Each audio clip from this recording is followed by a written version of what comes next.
자, 시편 117편은 두 절밖에 되지 않는 성경 가운데서 가장 짧은 장이라고 그랬죠. 그런데 벌써 몇 번째 생각하고 있습니까? 네 번째 생각하고 있어요. 왜 그럴까요? 시편 117편 아주 짧은 장이요, 두 절밖에 되지 않지만 그 안에 서론도 있고 본론도 있고 결론도 있기 때문에 그래요. 자, 그렇다면 시편 117편의 서론에 해당하는 내용은 어떤 내용입니까? 1절에 있는 내용이 서론에 해당하는 내용이 너희 모든 나라들아 여호와를 찬양하며 너희 모든 백성들아 저를 칭송할지어다. 무슨 말이에요? 하나님을 찬양하라는 것이죠. 자, 그리고 하나님께 우리가 찬양을 드려야 할 이유가 무엇인가? 그것은 우리 하나님의 인자하심이 크고 또 그의 진실하심이 영원하기 때문이다 라고 말했는데, 바로 그 내용이 시편 117편의 본론에 해당하는 내용이에요. 자, 그렇다면 시편 117편의 결론은 무엇일까요? 2절 맨 끝부분에 있는 할렐루야라는 말이, 부뚜막에 있는 소금이라도 집어넣어야 짜다라는 말이 있죠.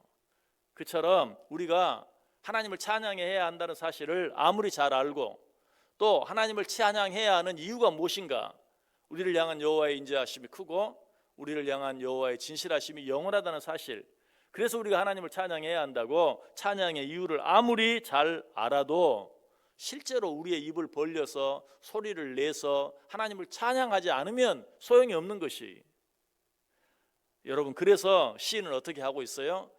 우리 하나님을 찬양합시다. 하나님을 찬양해야 합니다.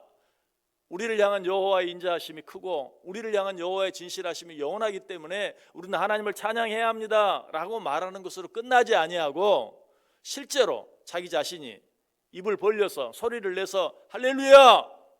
할렐루야는 뭡니까? 하나님을 찬양합니다 라는 그런 뜻이. 그러니까 찬양의 중요성만 말하는 것으로 끝나지 아니하고 실제로 자기가 하나님을 찬양하고 있다는 것이. 여러분, 세상에 있는 모든 사람은 하나님을 찬양해야 한다는 사실을 인정하십니까? 또 우리를 향한 하나님의 인자하심은 하늘보다 높고 크다는 사실도 인정하십니까? 우리를 향한 하나님의 진실하심은 영원하고 영원하다는 사실을 여러분 인정하십니까? 그렇다면 이제 어떻게 해야 되겠어요? 그 아는 것만으로 끝나면 됩니까? 아니, 그 사실을 안다면, 그 사실을 인정한다면 우리의 입을 벌려서 소리를 내서 하나님을 찬송해야 돼요. 뭐라고? 할렐루야라고 하나님을 찬송해야 돼요. 부뚜막에 놓인 소금이라도 집어넣어야 짜고 또 구슬이 선말이라도 꿰어야 보배가 되듯이, 우리가 하나님을 찬양해야 한다는 사실도 머리로만 알고 있는 것으로 끝나면 아무것도 아니고, 우리의 입을 벌려 소리를 내어 하나님을 찬양할 때 그것이 비로소 하나님께는 영광이 되고 우리에게는 은혜와 기쁨이 충만하게 되는 것이. 여러분, 이 시간에 할렐루야라고 외치며 우리를 향한 인자하심이 한없이 크고 진실하심이 끝이 없이 영원하신 우리 하나님 아버지를 구체적으로 찬양해 보세요. 그렇게 하기만 하면 우리의 찬양이 하나님께 영광이 되고 우리에게는 은혜가 되고 기쁨이 되는 것을 구체적으로 체험하게 되는 것이. 여러분, 노래방이 왜 있습니까? 물론 요즘은 노래방이 너무 타락하고 퇴폐해져서 이런 예를 드는 것이 적당하지 않을지도 모르지만, 노래방이 생긴 이유는 마음 답답한 사람들이 아무도 의식하지 않고 아무도 보지 않는 곳에서 큰 소리로 노래를 부르게 하기 위한 것이. 그렇게 노래를 부르면 어때요? 마음속에 답답한 것들이 좀 풀어지기도 하고, 슬픈 일이 있는 사람은 위로를 받을 수도 있고, 기쁜 일이 있는 사람은 그 기쁨이 더 커지는 것을 느낄 수 있게 돼요. 소리를 내어 노래를 부름으로 말미암아.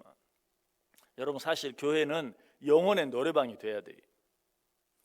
그래서 성도들이 함께 모여서 온 마음과 온 정성은 물론이고 우리의 온 몸까지도 드리면서 하나님을 찬송하는 거룩한 영혼의 노래방이 될 수 있어야 된다. 가능하면 모든 악기까지 다 동원해서, 여러분 노래방에도 가면 그렇죠. 여러 가지 악기들을 비치해놨어요. 탬버린도 흔들고 여러 가지 소리나 흔들면 소리가 나는, 간단하게 악기를 다루지 못하는 사람이라 할지라도 이렇게 흔들면서 소리를 내면서 할 수 있도록 악기들을 준비해놨어요. 할 수 있다면 입을 벌려 소리를 내서 하나님을 찬양할 뿐만 아니라 내가 할 수 있는 모든 악기를 동원해서 하나님을 찬송할 수 있어야 된다. 그 사실을 가장 잘 말해주는 성경이 시편 맨 끝에 있는 시편 150편이죠. 우리 시편 150편 말씀 한번 처음부터 끝까지 한번 읽어보겠습니다. 시편 150편 같이 읽습니다. 할렐루야. 그 성소에서 하나님을 찬양하며 그 권능의 궁창에서 그를 찬양할지어다. 그의 능하신 행동을 인하여 찬양하며 그의 지극히 광대하심을 조차 찬양할지어다. 나팔 소리로 찬양하며 비파와 수금으로 찬양할지어다. 소고치며 춤추어 찬양하며 현악과 퉁소로 찬양할지어다.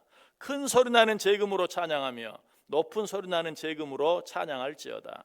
호흡이 있는 자마다 여호와를 찬양할지어다. 할렐루야. 아멘. 여러분, 할렐루야라고 외치는 것을 부끄러워하지 마세요. 귀에 있을 때마다 할렐루야, 하나님을 찬양합니다, 하나님을 찬양합시다 라고 소리내어 외칠 수 있어야 돼요. 시편 기자들이 그렇게 하고 있어요. 실제로 시편 여러 곳에 그런 찬양들이 나타나고 있어요. 시편 111편, 그리고 시편 112편, 시편 113편, 그리고 방금 읽었던 시편 150편, 이런 내용들은 어때요? 다 할렐루야로 시작하고 있는 것을 보게 돼요. 그 중에서도 시편 113편과 시편 150편은 할렐루야로 시작하고 할렐루야로 끝나고 있어요. 그리고 오늘 본문인 시편 117편도 여호와를 찬양하며 저를 칭송할지어다 라고 시작하고 할렐루야로 마치고 있는 것을 보게 돼요. 여러분, 찬송하지 않는 자들은 정직한 자라고 말할 수 없어요. 왜? 시편 33편 1절에 보면 너희 의인들아 여호와를 즐거워하라. 찬송은 정직한 자들의 마땅히 할 바로다. 그런데 찬송하지 않으면서 내가 정직하다? 아니, 그렇게 말할 수 없어요. 왜?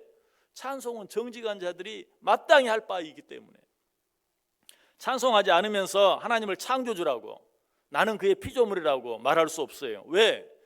이사야 43장 21절에 이 백성은 내가 나를 위하여 지었나니 나의 찬송을 부르게 하리 함이라. 하나님이 우리를 왜 창조했다고요? 당신을 찬송하게 하기 위해서. 그런데 그 하나님을 찬송하지 않으면서 하나님 당신은 창조자이시고 나는 피조물이다, 그 거짓말이라는 거예요. 또 찬송하지 않으면서 하나님의 택함 받은 자녀라고 말할 수 없어요. 왜?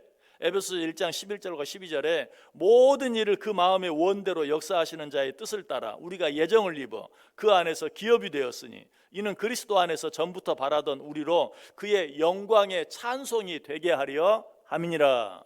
하나님이 왜 우리를 예정하시고 택하셨는가? 역시 마찬가지로 하나님의 영광 가운데 하나님의 찬송이 되게 하기 위해서 우리를 예정하시고 택하셨는데, 찬송하지 않으면서 하나님 나를 예정해 주셔서 감사합니다, 하나님 나는 당신의 택함받은 자녀입니다 라고 말하는 것도 거짓말이다 라는 것이.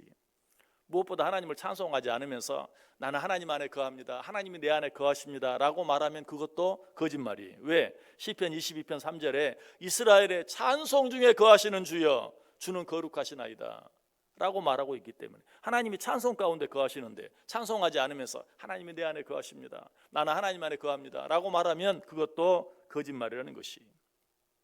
더 놀라운 사실은 하나님을 찬양하지 않는 자는 살았다고 말할 수도 없어요. 왜? 아까 읽었던 시편 150편 맨 끝절 6절에 뭐라고 말해요? 호흡이 있는 자마다 여호와를 찬송할지어다. 살아있는 자는 여호와를 찬송할지어다. 그랬는데 찬송하지 않으면서 내가 살아있다고 생각하면 그건 뭐예요? 착각이라는 거예요. 거짓이라는 것이. 이 세상에서 찬송하지 않아도 되는 사람은 딱 한 사람, 누구입니까? 죽은 사람뿐이에요. 시편 115편 17절에 말해요. 죽은 자가 여호와를 찬양하지 못하나니 적막한 데 내려가는 자는 아무도 못하리로다. 죽은 자 빼놓고는 다 하나님을 찬양해야 한다. 사실 죽어있는 자, 죽은 자도 하나님의 나라에, 하나님 앞에 나아간 자는 어때요? 거기서 하나님을 찬송하죠. 여러분, 살아있는 그리스도인이 되기를 원하십니까? 우리의 모든 삶을 통해서 내 입술을 벌려 내 온 몸으로 춤을 추며 할 수 있으면 모든 악기까지 동원해서 하나님을 찬양해야 돼요. 하루를 찬양으로 시작하고 하루를 찬양으로 마쳐야 돼요. 아니, 우리 인생을 찬양으로 시작하고 우리 인생을 찬양으로 마쳐야 돼요. 그것이 바로 살아있는 그리스도인이에요. 하나님과 함께 동행하는 삶을 살기를 원한다면 시도 때도 없이 하나님을 찬송해야 돼요. 그렇게 할 때만 하나님과 동행한다고 말할 수 있어요. 아까 분명히 읽었죠? 하나님이 어디 거하신다고요? 찬송 중에 거하신다. 그러므로 찬송하지 않고 하나님과 동행하는 삶을 사는 것은 불가능해요. 하나님이 가장 기뻐하시는 일이 뭡니까? 찬송하는 일이. 그러므로 찬송하지 않고 하나님을 기쁘시게 해드린다는 거 불가능해요. 우리가 해야 할 가장 중요한 일이 무엇입니까? 하나님의 영광을 돌려드리는 거예요. 그런데 하나님 무엇을 통해 영광을 받습니까? 찬송을 통해 영광 받아요.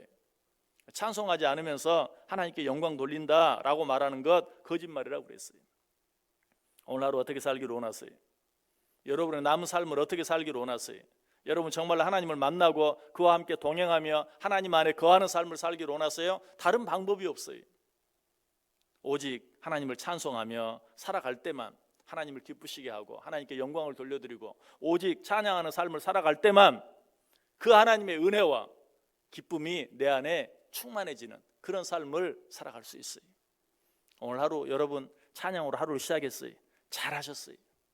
오늘 하루 누구를 만나든지 무슨 일을 하든지 할렐루야 하나님을 찬양합니다. 하나님을 찬송합시다. 또 되어지는 모든 일들을 바라보면서 하나님의 능력은 정말 대단합니다. 하나님의 사랑은 정말 큽니다. 하나님이 하시는 일은 어찌 그리 오묘한지요. 하나님이 하시는 일은 다 옳습니다. 할렐루야 라고 하나님을 찬양하며 살아갈 수 있는, 그래서 하나님을 온전히 기쁘시게 하고 하나님께 영광 돌려드리고 우리 속에는 하나님이 주시기를 원하시는 참 은혜와 기쁨이 충만히 넘치는 복된 하루 꼭 되시기를 주님의 이름으로 간절히 축원합니다.